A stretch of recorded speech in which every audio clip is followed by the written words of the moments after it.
नमस्कार, मैं विकास कुमार आप सबका हार्दिक स्वागत करता हूँ तर्क द लॉजिक में। आज हम एक ऐसे समय में जी रहे हैं जब धर्म की सबसे ज़्यादा बातें होती है, लेकिन धर्म का पालन करने वाले लोगों की संख्या देखें तो नाम मात्र के बराबर है। धर्म का अर्थ समझने वाले लोग नाम मात्र के बराबर हैं। वेद, शास्त्र और गीता और रामायण जैसे ग्रंथों से जो हमें सीख लेनी चाहिए धर्म के बारे में, हम बिल्कुल उसके विपरीत चल रहे हैं और धर्म की जो परिभाषा है हम लोगों में सही ना बताकर उस तरह से बता रहे हैं जिस तरह से हमारा काम चल जाए। और ये काम करने वाले ऊपर के लोग यानी सरकार के लोग या बड़े लोग जो अपने आप को बुद्धिमान समझते हैं, जो अपने आप को साधु संत कहते हैं, इस तरह के सारे लोग धर्म की परिभाषा को अपने हिसाब से लोगों तक पहुंचाते हैं ताकि उनका काम चलता रहे, उनका धंधा चलता रहे, उनकी रोटियां जो है धर्म के नाम पर सेकी जा रही है वो सेकती रही और उस रोटी का लाभ उठाते रहें।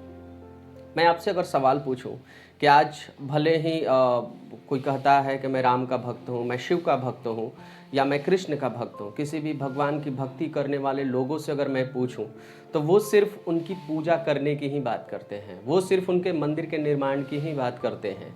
क्या कभी वो भगवान के द्वारा किए हुए कर्तव्य जो उन्होंने धरती पर आकर किए हैं, उनके द्वारा किए हुए कर्म जो धरती पर आकर उन्होंने किए हैं, भले वो त्रेता युग में राम की बात हो या द्वापर युग में कृष्ण की, क्या आज के लोग उनके कर्मों का अनुसरण करने की कोशिश करते हैं? क्या राम के जो भक्त हैं, राम के जीवन में जितनी भी यातनाएं या जितनी भी समस्याएं, जितनी भी तरह की तकलीफ़ें उन्हें उठानी पड़ी, उस तरह की तकलीफ़ें उठाने की कोशिश कर पाएंगे? क्या राम ने जो कर्तव्य अपने जीवन में किया सबके प्रति, भले वो अपने पिता के वचनों को पूरा करने की बात हो या माता कैकेयी के वचनों को पूरा करने की बात हो, सीता के साथ जंगल जाकर सारा राजपाट छोड़कर त्याग करके, मेरा कहने का मतलब यही है कि अगर राम भगवान हैं और वो धरती पर आए थे तो इसलिए नहीं आए थे कि उन्हें धरती पर आकर जीना था, वो इसलिए आए थे कि आने वाले समय में जब मनुष्य इस धरती पर वास करेंगे, निवास करेंगे, तो उन्हें किस तरह से अपना जीवन यापन करना है, अपने कर्तव्यों का पालन करना है। जब भगवान धरती पर आकर उस तरह की चीज़ों को करते हैं तो आपको भी करना होगा। राम ने अपने पूरे जीवन में सिर्फ त्याग किया। जन्म के बाद जब बचपन उनका नज़दीक आया, बचपन में खेल कूद के समय होते हैं हम बच्चों के लिए, या जिन बच्चों के लिए राम ने उसी उम्र में राक्षसों का वध करना शुरू किया विश्वामित्र ऋषि के साथ। और जब शादी के बाद वो अयोध्या आते हैं तब उनको फिर से अपने राजपाट का त्याग करना पड़ता है, और इतना ही नहीं, उन्हें जंगल में भटकना पड़ता है अपनी पत्नी सीता के साथ। सीता का भी हरण हो जाता है, तब सीता के वियोग में वो रोते भी हैं। तो राम का एक जीवन त्याग का रहा है, उन्होंने हमेशा त्याग किया है, लेकिन फिर भी उन्होंने कभी अधर्म का रास्ता नहीं चुना, धर्म के रास्ते पर चले, यानी हमेशा सत्य के रास्ते पर चले। तो आज के लोग जो राम को मानते हैं कितना सत्य के रास्ते पर चलते हैं? आज के समय में जो कृष्ण को मानते हैं कितना धर्म के लिए लड़ते हैं? नहीं, वो स्वयं के लिए लड़ते हैं, वो धर्म के लिए नहीं लड़ते, और उसके लिए भले उन्हें अधर्म भी क्यों ना करना पड़े।